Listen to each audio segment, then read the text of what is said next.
आम आदमी के खान पीन की वस्तुओं को जीएसटी लगाया जा रहा है और गौ मांस पर जीएसटी फ्री कर दिया जा रहा है। बस सरकार चाहती है कि गौ मांस को बढ़ावा दिया जाए। गौ माता की राजनीति करते हैं। शर्मानी चाहिए मुख्यमंत्री महोदय को कि इस देश के अंदर गाय को माता का दर्जा दिया गया है और आप गौ मांस पर जीएसटी फ्री कर रहे हो। कौन सी राजनीति कर रहे हो? क्या साबित करना चाहते हो? आज इसके खिलाफ हम खड़े हुए हैं।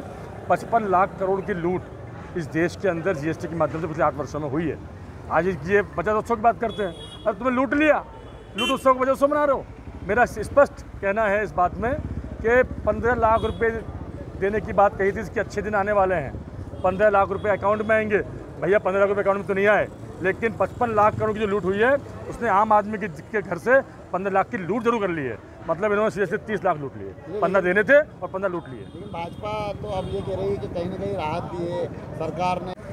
जीएसटी जो है फिर से घटा दिया गया है। भाजपा सरकार कह रही है कि राहत दी गई, लेकिन आप लोग कह रहे हैं कि बढ़ा के और कम दर करके फिर कहीं ना कहीं मार करिए। क्या कहना आपका? देखिए, ये जुमलेबाजों की सरकार है और जुमलेबाजों का जो चाल चरित्र होता है वो इसी प्रकार का होता है कि एक बहुत बड़ी पिक्चर बनाते हैं, एक बहुत बड़ा झूठ का संसार बनाते हैं। तो इन्होंने व्यापारियों के सामने एक बहुत बड़ा झूठ का संसार बनाया था, पब्लिक के सामने बनाया था और हमारे नेता राहुल गांधी जी शुरुआत से इसका विरोध कर रहे थे।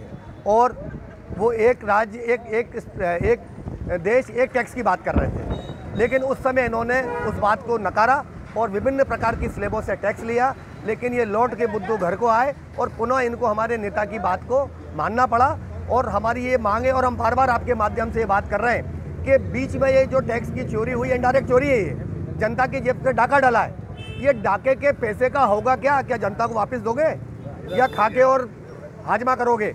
उस मांग को लेके आज हम व्यापारियों के बीच और जनता के बीच अपना पक्ष रखने के लिए निकले थे और निश्चित तौर पे आने वाले कल में ये जनता इनको सबक सिखाएगी। कांग्रेस का ये भी कहना है कि इसी के चलते कहीं ना कहीं देश की अर्थव्यवस्था ठप हो गई और बेरोजगारी भी बढ़ गई और व्यापार में भी गिरावट आ गई। ये बिल्कुल सच बात है कि जिस तरीके से जनता की जेब पे जो डाका डला है, ये डाका प्रतिमाह 15,000 रुपये का था। अगर ये 15,000 रुपये की बचत होती तो कहीं ना कहीं ये पैसा बाजार में आता और बाजार से हमारी अर्थव्यवस्था मजबूत होती। तो निश्चित तौर पर ये डाका है।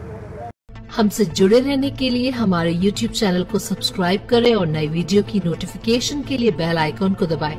अगर आप ये वीडियो Facebook पर देख रहे हैं तो लाइक जरूर करें और ज्यादा से ज्यादा शेयर करें। धन्यवाद।